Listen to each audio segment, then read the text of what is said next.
Hola chicos, bienvenidos a nuestra última clase virtual, nuestro último video. Espero que hayamos aprendido bastante en esta época que nos obliga al confinamiento, pero por nuestra salud y por volvernos a reencontrar nuevamente en nuestras aulas. El día de hoy vamos a hablar un poquito sobre la clase anterior, ¿ok? Todo lo que hicimos con respecto a los números cuánticos, al modelo atómico, etcétera, etcétera. Esa investigación que ustedes hicieron, ese cuento que desarrollaron, les va a servir para tener un panorama un poquito más amplio sobre lo que es la conformación del átomo, ¿ok? Que a la postre lo que nos va a servir es para entender cómo es esa combinación entre ellos y por qué se forma algo maravilloso, que es lo que nos da como que la esencia en realidad de la química, que son los enlaces, ¿ok? Porque los enlaces son los que permiten que existan las diferentes sustancias que, bueno, conocemos y que hemos trabajado durante todo el año escolar. Para eso debemos saber que debemos partir del número atómico. El Z, que así como se representa, los números atómicos que tienen en sus fichas químicas y los que están reflejados en la tabla periódica, indican el número de, se llama número atómico, indican el número de electrones y protones que tiene un elemento en su estado basal. ¿Qué quiere decir basal? En su estado base, cuando no está combinado con nadie, cuando está solito, ¿ok? Eso fue lo que trabajamos en la clase anterior. Para ponerles un ejemplo, si tenemos un Z igual a 6, ¿ok? Gracias a todo lo que vimos en la clase anterior, somos capaces ahora de realizar la distribución electrónica de esos electrones por niveles y orbitales de energía, ¿ok? Vamos a llamarlos ya orbitales porque eso en realidad es lo que son. Entonces, vamos, gracias o con la ayuda de el método de la lluvia, que también lo estudiamos porque ya vimos cómo están conformados esos diferentes niveles y la cantidad de electrones que puede abarcar cada uno, ¿ok? Podemos hacer la distribución electrónica de estos 6 electrones. Entonces, iniciando con lo que ya estudiamos en la configuración del método de la lluvia, podemos decir que esto es igual a 1s2, 2s2 y 2p2. Y recordando que el número grande me indica el nivel de energía, las letras me indican el tipo de orbital y los números pequeños o que están representados aquí como subíndices, superíndices, que son estos dos que están acá arriba, me indican el número de electrones. Si sumamos, tenemos 2 más 2 son 4, más 2 son 6 electrones, que es el número de electrones que estamos distribuyendo. Hasta aquí teníamos la distribución lista y lo que les había pedido en los ejercicios anteriores era que escribieran los números cuánticos para el último orbital que les diera la distribución, ¿ok?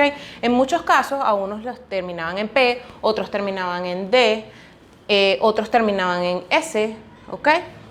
Y dependiendo del tipo de orbital que tenían que escribir los números cuánticos para estos electrones que se encontraban acá, ¿ok?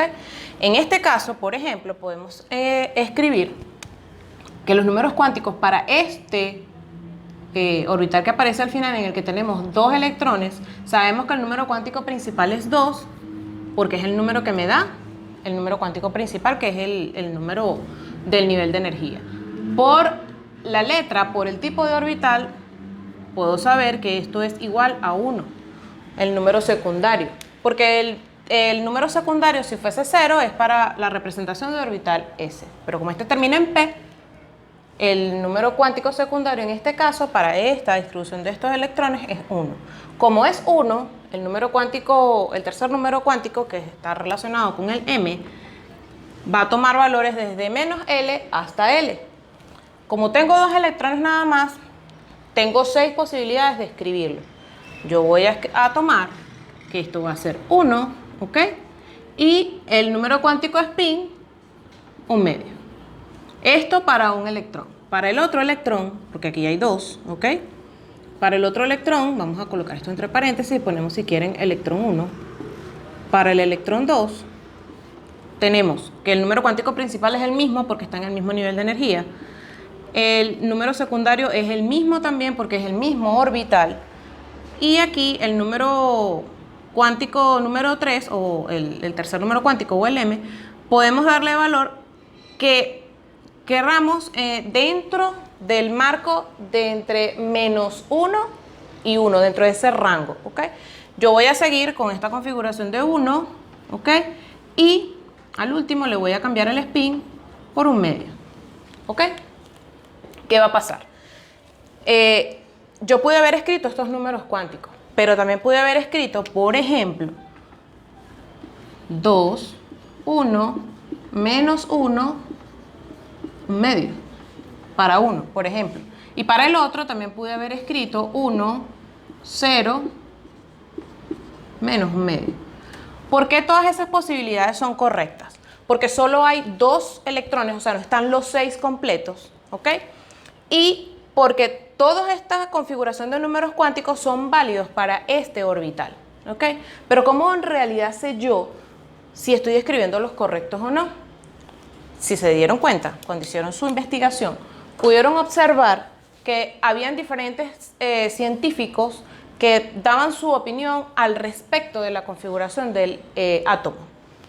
Uno de ellos, dos, que son los que vamos a tocar acá, más representativos y que es lo que nos va a dar apoyo para el siguiente tema en realidad, es el principio de exclusión de Pauli, ¿ok?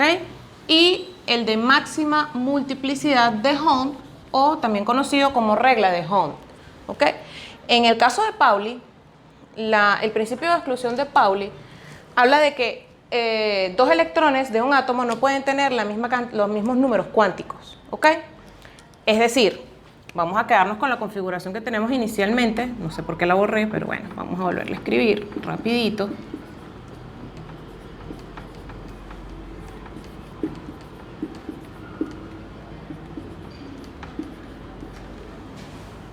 Ok, 2 electrones de un mismo elemento no pueden tener la misma configuración de números cuánticos.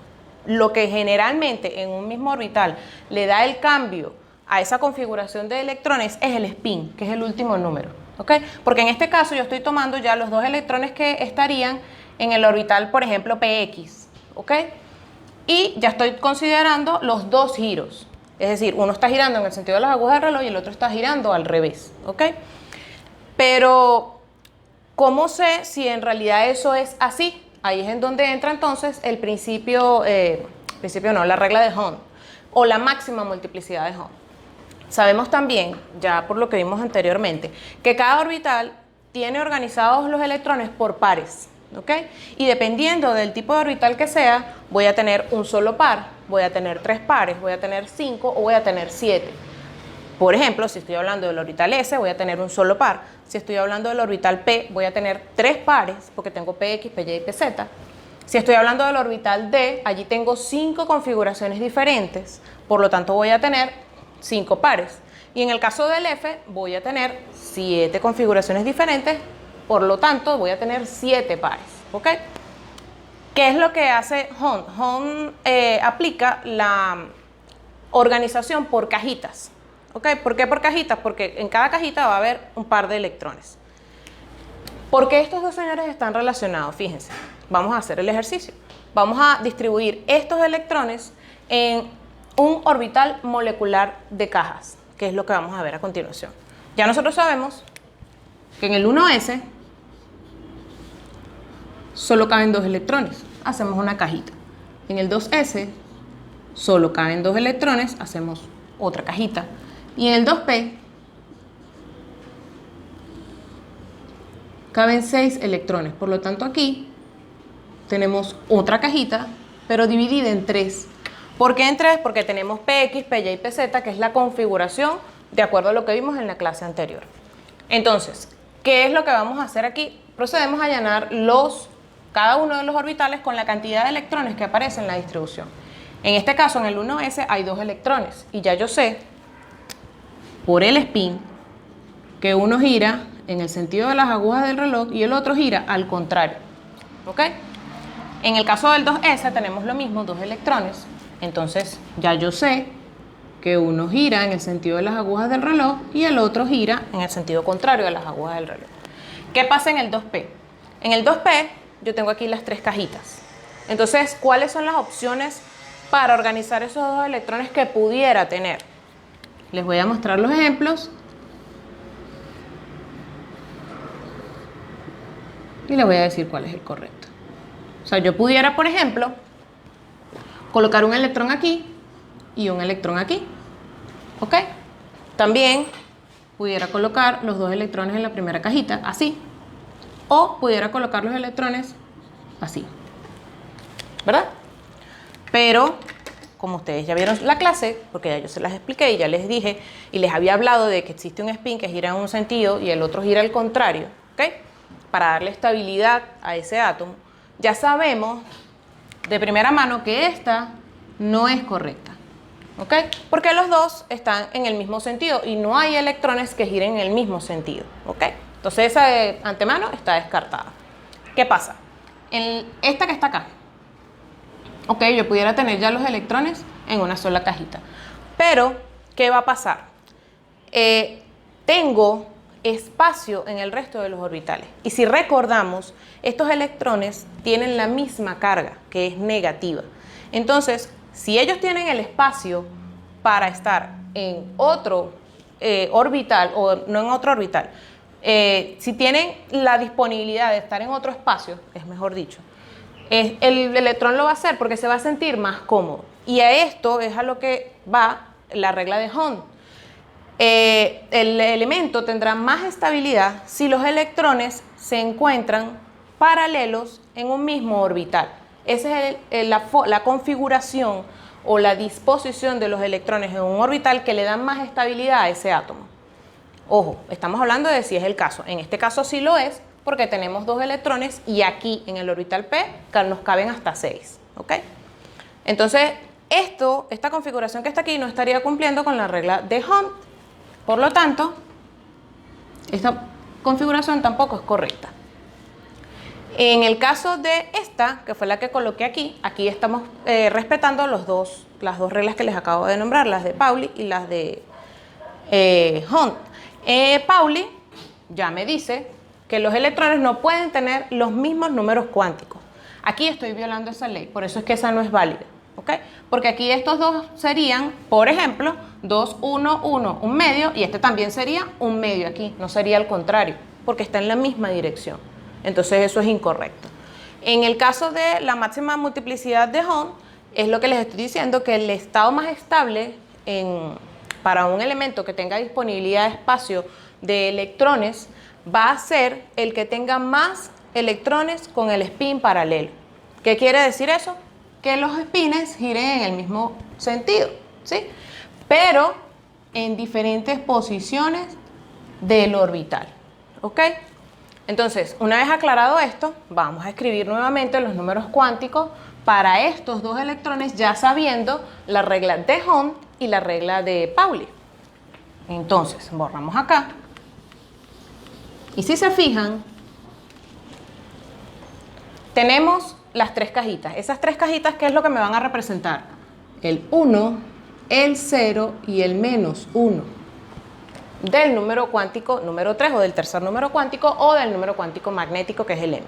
¿Ok? Entonces, ¿cuál sería el número que tengo que cambiar aquí? Este y este. ¿Cómo es eso, profe? Fíjense, ya tengo considerado el electrón que está para el número 1, un medio, porque dije inicialmente que los que coloco hacia arriba son los que giran en el sentido de las agujas del reloj. Por lo tanto, es un medio. Y el de abajo, si se fijan, está en otro número cuántico magnético, que es el 0. Entonces aquí, a ver, iría 0. Y este sería un medio positivo porque este electrón también está girando en el sentido de las agujas del reloj. ¿Qué está haciendo esto? Que esta configuración de números cuánticos para este elemento sea mucho más estable para el elemento. Ahora, otra información que nos da Pauli con su principio de exclusión es que una vez que hayamos aplicado la regla de Hund, ¿okay?, tenemos la certeza de saber si el elemento cumple con una propiedad muy importante, que nos va a servir a la hora de formar los enlaces, ¿ok? Porque eso le va a dar características a esa molécula y a ese elemento en particular, que son los conceptos de diamagnetismo y paramagnetismo, ¿ok?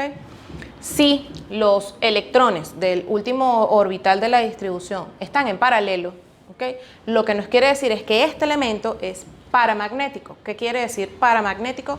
Que ante un campo magnético el elemento va a irse a los polos. O sea, cuando yo lo coloco con un imán, él va a ser atraído por el imán, por uno de los lados del imán. Cuando los electrones del último orbital de distribución se encuentran, ¿cómo se dice? Apareados, se me iba la palabra, cuando se encuentran apareados, ¿qué quiere decir apareados? Que uno gira en un sentido y el otro gira en otro sentido, como es este ejemplo que está acá. Cuando se encuentran apareados, el átomo, es diamagnético. ¿Qué quiere decir eso? Que cuando yo lo someto a un campo magnético o le coloco un imán, el elemento no hace nada, no se va a ir a ninguno de los dos polos, ¿ok? ¿Para qué nos va a servir ese concepto? Más adelante, cuando veamos enlaces, ya cuando lo vean en quinto año, van a entender para qué les va a servir eso. Porque sobre todo esta distribución, y la escogí específicamente, la van a ver muchísimo al inicio del año. Porque esto que está aquí, ya van a ver cuál es el elemento del que estoy hablando. Ajá, eso por un lado. Y es importante que lo supieran. ¿Por qué les estoy dando toda esta introducción y por qué les estoy recordando todo esto? Porque esto es fundamental para entender el último tema que vamos a trabajar y que van a trabajar en su última asignación, que es la tabla periódica. ¿Cómo es que esto está relacionado con la tabla periódica? Por lo siguiente, fíjense.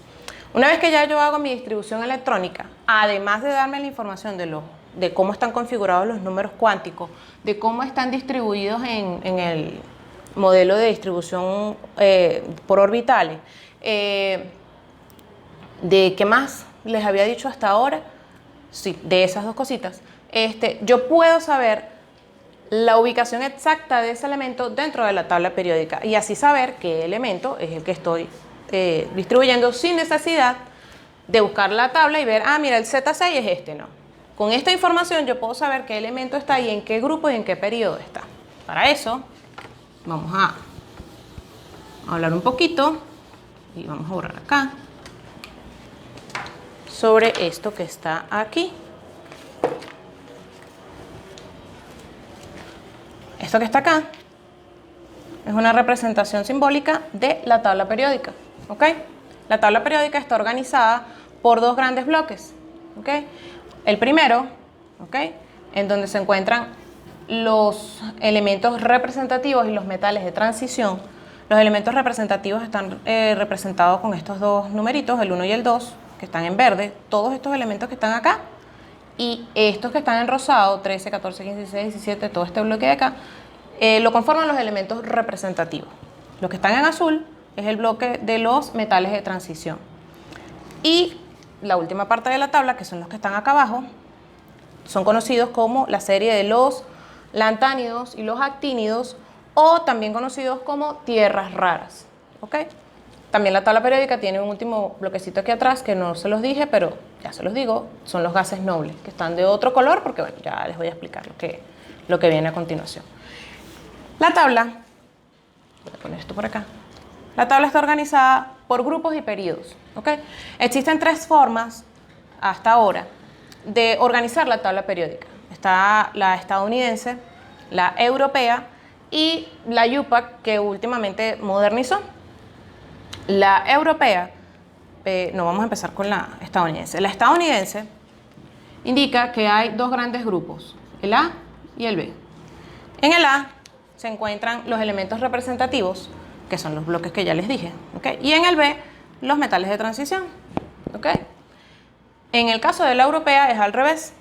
Para los europeos, los grupos B los conforman los grupos de los elementos representativos y los grupos A los elementos de metales de transición, ¿ok? ¿A qué le llamo yo grupo? A estos cuadritos que se encuentran de arriba hacia abajo. Si se fijan, 1, 2, 3, son 18, ¿sí? Esta configuración que yo coloqué acá en esta tabla periódica o en esta representación es la configuración de la UPAC, ¿ok? En la que, si contamos, tenemos 18 grupos que son los que contamos así verticalmente, ¿ok? Y está organizada también por 7 periodos. Los periodos los vemos de forma horizontal y tenemos 1, 2, 3, 4, 5, 6 y 7. Y estos que están aquí abajo también tienen 6 y 7, ¿ok? Forman parte de este periodo de aquí arriba. Y si se dan cuenta, tenemos 7 periodos y tenemos 7 números cuánticos principales de la configuración de la distribución electrónica, que ya bien hemos trabajado bastante para hacer esto que hicimos aquí, ¿ok? No es coincidencia o no es algo arbitrario, es una coincidencia porque eso me permite ubicar el periodo del elemento. Es decir, estos números grandes que aparecen acá al final me van a decir en qué periodo de la tabla periódica se encuentra el elemento. Voy con los grupos. Los grupos, voy a pegar esto aquí para hacerlo más sencillo. Recuerden que esto no lo deben hacer porque se daña la pizarra. En clase no me pueden hacer eso. A ver. No voy a pegar esto todavía. Los grupos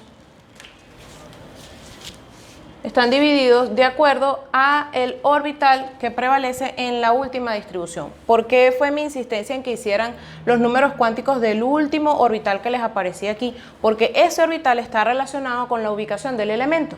Ya sabemos que el número principal me va a decir en qué periodo se encuentra el elemento, pero el grupo va a venir dado expresamente por el orbital y la cantidad de electrones que tiene ese orbital, ¿ok?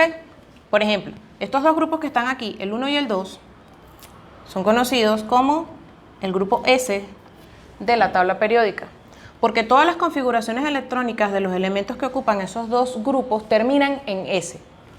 En el primero terminan en S1 y en el segundo terminan en S2. Estos que están acá, en rosadito, que son todos los que están de este lado, conforman el bloque P, porque todos estos elementos de todos estos grupos terminan con una configuración P. Y de acuerdo al número de acá, vamos a ver que está P1, P2, P3, P4, P5 y P6. ¿Ok? Y me queda otro, que es este que está acá, que es el de los metales de transición, o bloque D de la tabla periódica, porque todas las configuraciones de los elementos que se encuentran aquí terminan en D. Los antecede un S y terminan en D. Por ejemplo, en este primerito, todos son 4S, 3D, del 1 al 10. Y esta última parte, ahora sí la voy a colocar, ¿ok? Que son las tierras raras o la serie de los actínidos y los lantánidos, son el bloque F, porque todas las configuraciones de estos elementos terminan en F, F1 hasta el 14, ¿ok? ¿Por qué esto está fuera y por qué lo estaba diciendo así? Ahorita cuando veamos la clase como tal nueva, les voy a explicar. Entonces, ¿qué voy a hacer yo con esto? Con esa información que ya manejo. ¿Ok? Voy a ubicar ese elemento que está allí en la tabla periódica. Procedemos entonces de la siguiente forma. Fíjense, para poder ubicar el elemento por el periodo, lo único que tengo que fijarme es cuál es el último número cuántico principal, que es el numerito que está acá, que es el que me indica el nivel de energía. En este caso es 2. Por lo tanto, para el periodo, lo único que necesito saber es el último número que aparece allí, ¿ok? Para los grupos, hay una forma de ubicarlos dependiendo del orbital que aparezca al final, ¿ok? Si el orbital que aparece al final es S, ¿ok? Solo hay dos posibilidades, que sea 4S, 4 no, porque puede ser 4, 5, 2, 1, que sea S1 o que sea S2, ¿ok? Y estaría ubicado en este bloque que está acá. Si es S1, estaría en el primer grupo, ¿ok? Número 1. Y si es S2, estaría en el grupo 2, ¿ok? Ahora, si termina en P, como es nuestro caso, ¿qué debemos hacer? Siempre los que terminan en P terminan en pares, es decir, que es 2S, 2P, 3S, 3P, 4S, 4P, 5S, 5S, 5P, 6S, 6P y 7 no existe porque en esta configuración no está. Existen elementos aquí, pero no son todos, ¿ok? ¿Se acuerdan que nosotros habíamos discutido ya eso en clase? Se había dicho que había una tabla con 118 elementos, pero al final eso no fue así. Bueno, N. No los coloqué aquí porque en realidad no vamos a llegar hasta allí al momento por el que vamos, ¿ok? Entonces, para ubicar los elementos que terminan con una configuración P, ¿qué es lo que deben hacer? Primero, agrupar los elementos que se encuentran en el mismo nivel. Fíjense que aquí tenemos 2S y 2P, ¿ok? Luego, vamos a sumar los electrones de los dos. Y al numerito que le dé, le va a sumar 10. ¿Por qué? Porque vamos a tomar en consideración los 12 grupos que están antes. Porque recuerden que el bloque P empieza en el 13. Entonces hay que considerar los números anteriores. ¿Cómo se hace eso? De esta forma. Primero, ubico el orbital P. Ya sé que es el orbital P. Ahora, voy a agrupar los que están en el mismo nivel de energía, que siempre van a ser los dos últimos. No se enrollen, que siempre van a ser esos dos. El P y el S anterior. Van a sumar los electrones que tengan en esos dos orbitales. En este caso, tengo 2 más 2, 4. Y lo que van a hacer es sumarle 10. Y eso les va a decir en qué grupo de estos se encuentran. ¿Ok? Si me encuentro en un orbital P, antes de hacer el ejercicio, si me encuentro con un orbital P, perdón, P no, D, el D siempre le va a anteceder un S. ¿Ok? Por ejemplo, si nos encontramos acá, aquí va a ser 4S, 3P. Si nos encontramos acá, aquí va a ser 5S, 4P. Si nos encontramos acá, aquí va a ser 6S, 5P.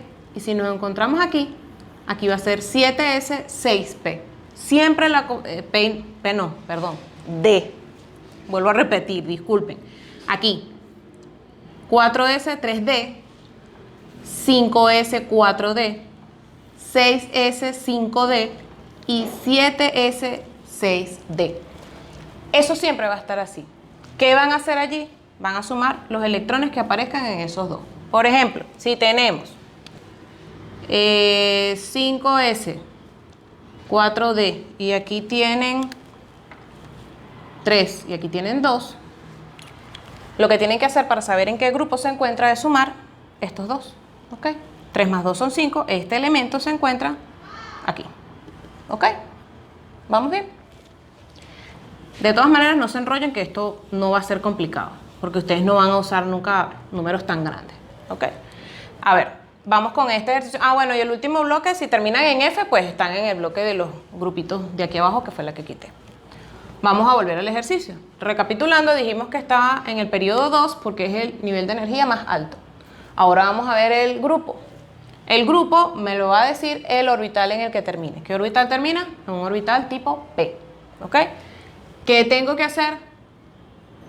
Ubico el último nivel, ¿ok? Que siempre va a ser SP. Y voy a sumar los electrones que estén allí.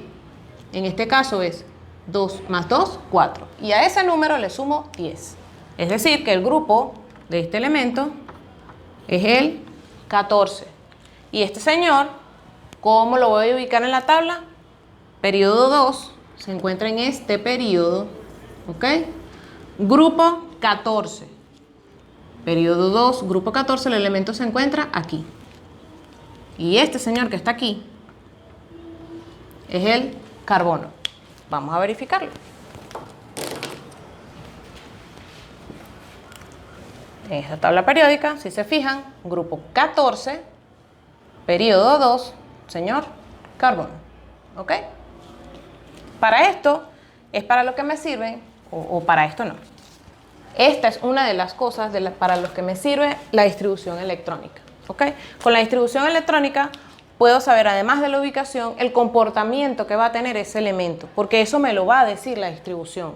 Si es paramagnético, si es diamagnético, eso va relacionado con las propiedades que vamos a ver a continuación y por qué se comportan de esa forma en la tabla periódica. ¿Por qué les dije todo el previo anterior? Porque eso nos va a llevar a el tema que vamos a hablar, que son las propiedades periódicas, ¿ok? Las propiedades periódicas van relacionadas intrínsecamente con la distribución electrónica. Como ya les dije, la distribución electrónica me sirve para ver los números cuánticos, para ver la ubicación del elemento en la tabla periódica y también relacionarlo con las propiedades que va a tener ese elemento. La capacidad que tenga de formar aniones o cationes, cómo se siente más cómodo el átomo, su capacidad de combinarse con otros elementos, toda esa información me la va a dar la distribución electrónica. Y además de eso, también me dice cómo va a ser el comportamiento de ese elemento en la tabla periódica, ¿ok? Entonces, antes de hablar de eso, vamos a hablar de algo que es importante, que es el número atómico efectivo o el Z efectivo. El Z efectivo está relacionado con el número atómico menos la constante de apantallamiento, que está representada con esa letra griega que es tita pequeña, ¿ok? ¿Qué es esta constante de apantallamiento? Sabemos que el átomo, como ya lo habíamos estudiado y como ya lo saben, el átomo tiene un núcleo y alrededor de él está una corona, ¿ok? Con una densidad específica de electrones de acuerdo al número atómico, porque el elemento se encuentra en estado basal. Recordemos que todo lo que hemos discutido hasta ahora es con el elemento en estado base, es decir, solito, que no se combina con nadie. Entonces, alrededor de él vamos a tener una corona, que ya sabemos que es como una nube de densidad electrónica que está alrededor de él, ¿ok? Que nosotros la representamos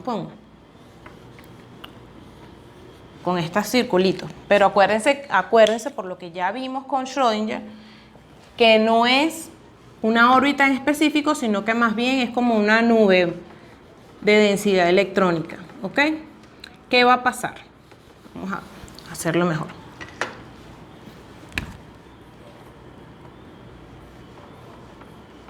¿Ok? Este es el K, L, M, N, son las diferentes capas del átomo. ¿Qué va a pasar? La constante de apantallamiento son todos los electrones que están previos a los últimos, que son los que en realidad me van a hacer la formación del enlace, o las que están relacionadas con la capacidad de combinación que va a tener ese elemento, ¿ok? Si vamos al caso que estábamos viendo ahorita,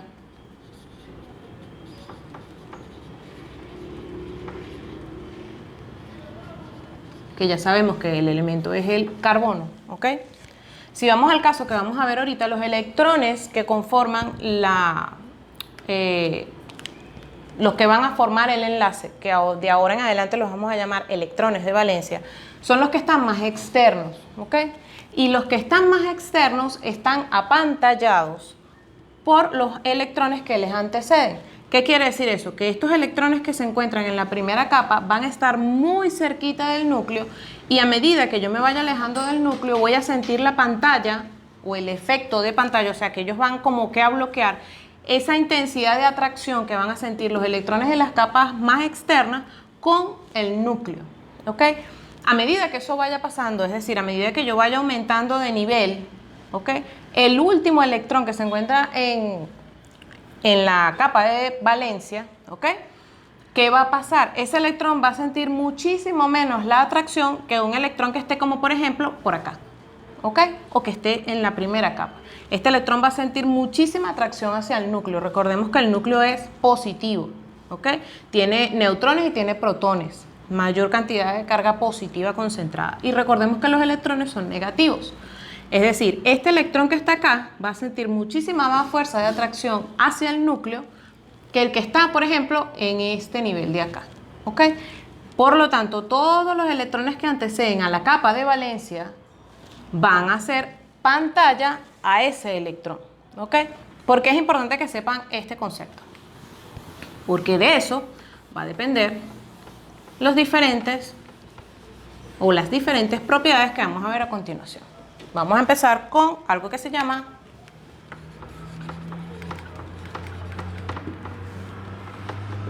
esto sí se mueve. Radio atómico. El radio atómico, si nos vamos al concepto ideal, fundamental, el radio es la distancia que hay desde el borde de un círculo, vamos a hacer el dibujito, ¿ok? Desde el centro hasta uno de los bordes del círculo. Si el átomo fuese circular, este sería el concepto, obviamente. Cuando lo traspolamos al átomo, sería desde el núcleo hasta el electrón más externo. ¿Sí? Pero ¿qué pasa? Como hay algo que se llama principio de incertidumbre, no sabemos si ese electrón está aquí, si está aquí, si está aquí, si está aquí, si está aquí, porque recuerden que él en la última capa lo que describe es como una nube. Y yo no estoy en la capacidad, no estamos en la capacidad actualmente de saber la posición exacta en un momento determinado de ese electrón. Por lo tanto, lo que sí se conoce, y es a lo que va el concepto, es que cuando dos átomos se juntan para formar una molécula, la distancia media de los núcleos adyacentes, la distancia media de los núcleos adyacentes, es decir, esto que está acá, ¿sí? Es lo que se conoce como radio atómico, ¿ok? Que vendría siendo como que un promedio, porque como no soy capaz de decir, bueno, aquí es donde está el electrón, no. Lo que sí sé es que cuando se forma una molécula, ellos van a formar una unión y los núcleos van a estar a una distancia específica. La mitad de esa distancia es lo que se conoce como radio atómico. ¿Qué pasa? El radio atómico en la tabla periódica tiene una tendencia, ¿ok? Vamos a ver cuál es esa tendencia. Entonces, fíjense, ya les dije que si se unía, entonces era la mitad de la unión de dos elementos, la media es el radio. Entonces, si nos vamos a ese concepto y a lo que ya les dije del apantallamiento, a medida que nos desplazamos en un periodo, el radio se va a hacer más pequeñito. Profesora, ¿y por qué ocurre eso si usted me dijo que lo de la pantalla y la cosa? Sí, es cierto, lo de la pantalla también es verdad. Pero el comportamiento en un grupo, perdón, en un periodo, no me va a hacer el átomo más grande. ¿Por qué? Porque va a estar en el mismo nivel todo el tiempo, ¿sí? Por ejemplo, si estoy en el nivel 4, todos estos elementos que están acá van a estar en el nivel 4, solo que van a tener un poquito más de electrones. Pero a medida que crece la cantidad de electrones, también va a crecer la cantidad de protones. Y como van a estar en un mismo nivel de energía, lo que van a sentir esos electrones es más atracción porque va a haber mayor cantidad de protones en el núcleo. ¿Okay? Cosa que no ocurre cuando nos desplazamos en un grupo. Cuando nos desplazamos en un grupo, de arriba hacia abajo, ¿qué va a pasar? Nos vamos a ver un incremento en el nivel de energía. ¿Sí? Voy pasando del 1 al 2, al 3, al 4, entonces ya ahí no es que voy a tener más orbitales dentro del mismo nivel, sino que voy a tener, aunado a eso, un nuevo nivel de energía. Por lo tanto, el átomo se va a hacer más grande, ¿ok? Entonces, la tendencia en el radio atómico es la siguiente. El de izquierda a derecha, en un periodo, disminuye, y en un grupo, de arriba hacia abajo, aumenta. ¿Ok? Estamos hablando con respecto al tamaño. ¿Ok? ¿Hay sus excepciones? Sí las hay. Por ejemplo, ¿qué pasa con este grupo, que es el grupo F? ¿Ok? Él se supone, estos señores que están aquí, se supone que deberían estar aquí después del lantano y el lactino, ¿ok? Porque ellos vienen después de ellos, pues, por el número atómico y un montón de cosas más. Pero ¿qué pasa? Ellos no cumplen con esa periodicidad que yo les acabo de decir, por ejemplo, el radio atómico. Aquí hay elementos que son más voluminosos, siendo incluso del mismo grupo, por ponerles un ejemplo. Entonces, por eso, esta es una de las razones por las cuales este bloque no está aquí, está separado, ¿ok? La tendencia en general es eso. ¿Qué pasa con los metales de transición? Al ser metales de transición y todo lo que hablamos en su momento de la formación de los complejos y todo este cuento, aquí va a haber una pseudo variación. Porque aquí todavía está el orbital 3D que no está lleno, ¿ok? Pero eso es un tratamiento distinto. En general, la tendencia que nos ocupa para el radio atómico es esta que les acabo de decir.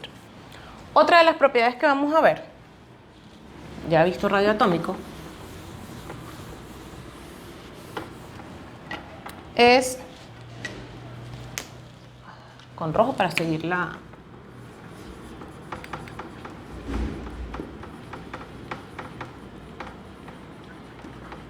para seguir el hilo. Es la energía de ionización. Ionización, ¿qué quiere decir? Formación de iones, ¿ok? Entonces, la energía de ionización se define como la energía mínima en kilojoules sobre mol que hay que aplicarle a un elemento para extraer un electrón de su capa más externa, ¿ok? Cuando yo quito un electrón de su capa más externa, lo que voy a hacer es que voy a formar un catión, ¿sí? Vámonos a este ejemplo rapidito. Por ejemplo, Z igual 11, ¿ok? 1S2, 2S2, 2P6, 3S1, ¿sí? Este señor que está aquí se encuentra en el grupo, perdón, en el periodo 3, porque estoy en el nivel de energía número 3, y en el grupo, como estoy en un orbital S, tengo que ver el número de electrones que tiene ese orbital. Si tengo un solo electrón, estoy en el grupo 1. Ese señor está en el periodo 3, 1, 2 y 3, está aquí, en el grupo 1, y es el sodio, ¿ok? ¿Qué va a pasar? En el caso de la energía de ionización, es la energía que yo tengo que aplicar para quitar un electrón del último nivel de energía que aparezca allí, o del último orbital en este caso, ¿ok? ¿Qué va a pasar? Va a ser muchísimo más fácil quitarle un electrón a los elementos que se encuentran más hacia la izquierda de la tabla periódica. ¿Por qué? Porque al quitar este electrón, este elemento adquiere, mejor dicho, configuración de gas noble, o, en otras palabras, configuración de capa cerrada. ¿Qué quiere decir capa cerrada? Que voy a tener 8 electrones, ¿ok?, en el nivel que antecede el final. Cuando eso ocurre, el elemento es súper estable, pues se siente cómodo con sus electrones y los neutrones, los protones que tiene allí. ¿Qué va a pasar? Va a ser muchísimo más fácil quitarle un electrón a los elementos que se encuentren en los primeros grupos de la tabla periódica que a los que se vayan encontrándose al final. ¿Por qué? Porque esto que yo les escribí aquí, a medida que vamos avanzando en la tabla periódica, se va a hacer un poquito más grande, ¿ok? En el caso de los periodos, voy a estar en el mismo nivel de energía, ¿sí? Pero recuerden que allí voy a ir llenando de orbitales de ese mismo nivel. Entonces, ¿qué va a pasar con el elemento? A medida que yo voy agregando electrones, recuerden que también voy agregando protones, y el átomo va a sentirse más cómodo, ¿sí? Por lo tanto, va a ser muchísimo más difícil quitar un electrón de un elemento que se encuentre más hacia la derecha de la tabla periódica que los que se encuentren a la izquierda de la tabla periódica. Por lo tanto, vamos a escribir la tendencia de la energía de ionización. A medida que yo me muevo en un grupo, perdón, en un periodo, siempre empiezo con el grupo y tengo que empezar con el periodo. A ver, de izquierda a derecha, esa energía de ionización que yo tengo que aplicar para quitar un electrón va a ir aumentando.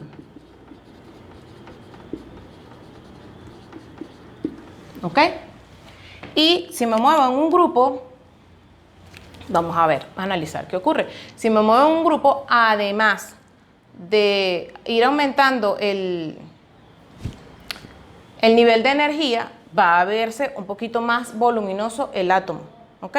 Entonces, ¿qué va a ir pasando allí? Allí va a ser muchísimo más fácil quitar ese electrón porque la capa va a ser mucho más grande, y aquí volvemos a lo de la constante de apantallamiento que les estaba explicando anteriormente. Aquí sí nos va a servir para explicar. ¿Por qué?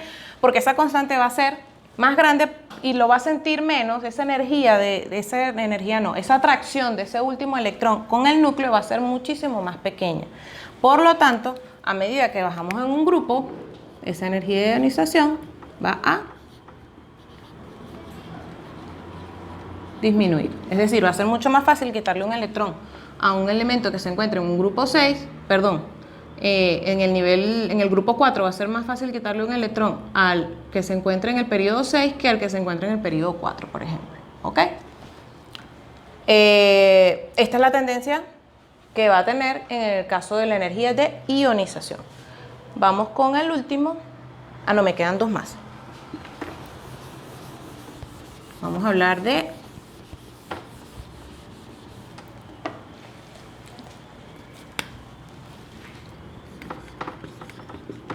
afinidad electrónica.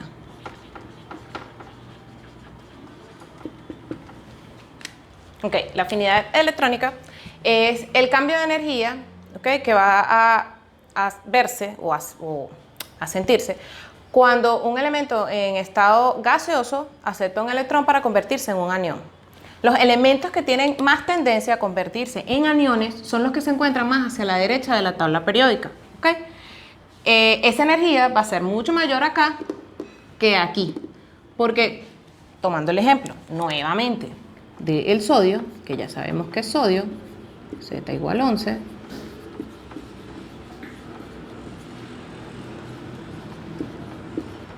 ¿okay? A pesar de que a este orbital todavía le cabe un electrón más, es mucho más difícil colocar un electrón allí y que el elemento se sienta cómodo solo con 11 protones en el núcleo, a que tenga 12 electrones, o sea, un electrón de más. Ese electrón no va a sentir ninguna afinidad con el núcleo. ¿Okay? Si este electrón apenas y siente la energía, ese electrón ni cerca. Pero a medida que nos movemos en un periodo, ¿okay? Es decir, en un mismo nivel de energía, a medida que voy incrementando el número de electrones, también se incrementa el número de protones. Y volvemos con lo de la constante de apantallamiento y todo esto.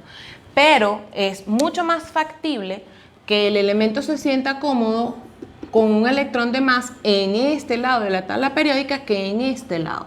Por lo tanto, la tendencia entonces de la afinidad electrónica, que es afinidad a formar aniones, como ya les dije, va a ser la siguiente. De izquierda a derecha va a aumentar y de arriba hacia abajo va a disminuir. ¿Ok?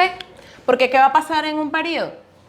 Aunado a todo lo que les dije anteriormente, en el caso del sodio, por ejemplo, aquí tengo un nivel de energía más. Entonces, además que el átomo se va a hacer más voluminoso, ese electrón apenas y va a sentir la afinidad con el núcleo. Entonces, por lo tanto, a medida que nos desplazamos en un periodo, va a aumentar la afinidad electrónica y cuando nos movemos en un grupo, va a disminuir la afinidad electrónica.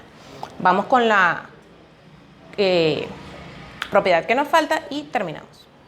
La última de las propiedades que vamos a estudiar es la electronegatividad y va relacionada con la afinidad electrónica. ¿Okay? La electronegatividad es la capacidad que tiene el elemento para atraer electrones. Por eso les decía que va relacionada con la afinidad electrónica.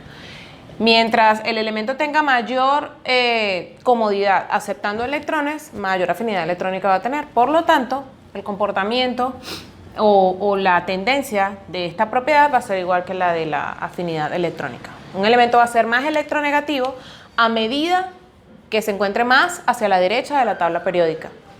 Y a medida que vayamos bajando en un grupo, esa tendencia va a ir también disminuyendo.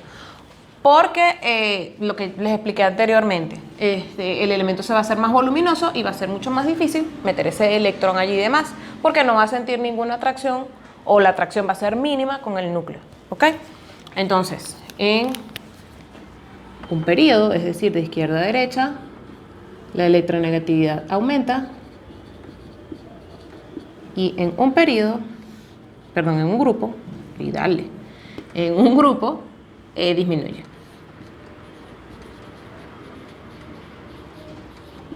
¿Ok? ¿Por qué tienen que saber esta información?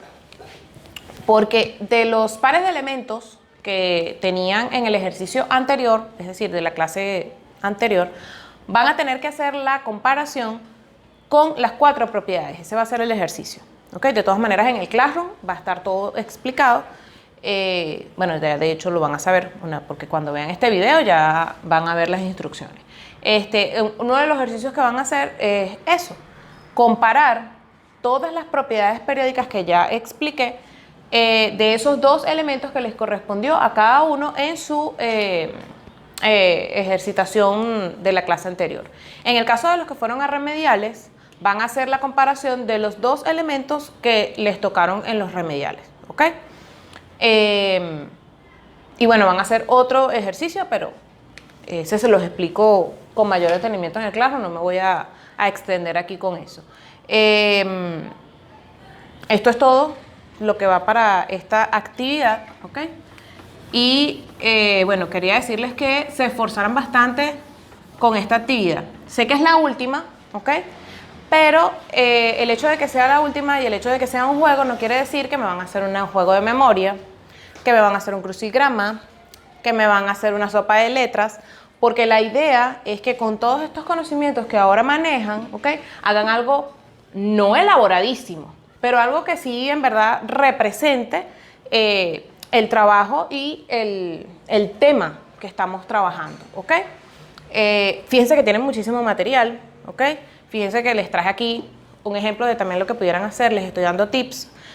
Por eso les pido que si no prestaron la debida atención al video, lo hagan, ¿ok? Porque aquí hay muchísimas herramientas implícitas que les pueden servir para la elaboración de sus juegos. Quiero que se diviertan mucho, quiero que aprovechen este tiempo y este tema que es súper sencillito para poder idear algo que les permita compartir en familia más allá de lo habitual, digamos, ¿ok? Porque la idea es que después de todo este proceso que ya hemos vivido, sería bonito que se integraran y que lo pudiéramos apreciar. Porque a mí me llena muchísimo de orgullo, porque sé que ustedes tienen todas las herramientas y toda la disposición para hacer las cosas bien y quiero que lo demuestren. Y que se lo demuestren a sus familiares, a sus papás, a sus familiares, a los que tengan cerquita. Claro, dentro de todas las medidas que les permita todo esto. No es que los estoy mandando a que se vayan de rumba, no. Sino que a que vivan sanamente dentro con las personas, con su círculo de familia, que puedan vivir en una experiencia bonita y divertida. Y que así podamos despedir el año de una manera relajada, ¿ok? Les deseo lo mejor, los extraño terriblemente. Todos los días se lo digo a mi esposo, bueno, mi hija ya lo sabe también y de hecho está aquí esperando que yo le dé la palabra. Así que bueno, les deseo lo mejor, espero que tengan unas muy bonitas vacaciones y que Dios permita que todo esto pase pronto para que nos podamos reencontrar en nuestras aulas de clase y tener ese contacto tú a tú que es tan importante. Los quiero mucho, Dios los bendiga y aquí esta señorita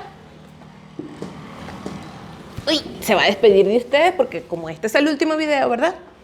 Entonces ya terminamos de vernos. Entonces, ¿qué les vas a decir? Chao muchachos, espero que estén bien y que tengan felices vacaciones. Que ya tú las tienes, ¿verdad? Chao. Chao, los queremos mucho. Y hagan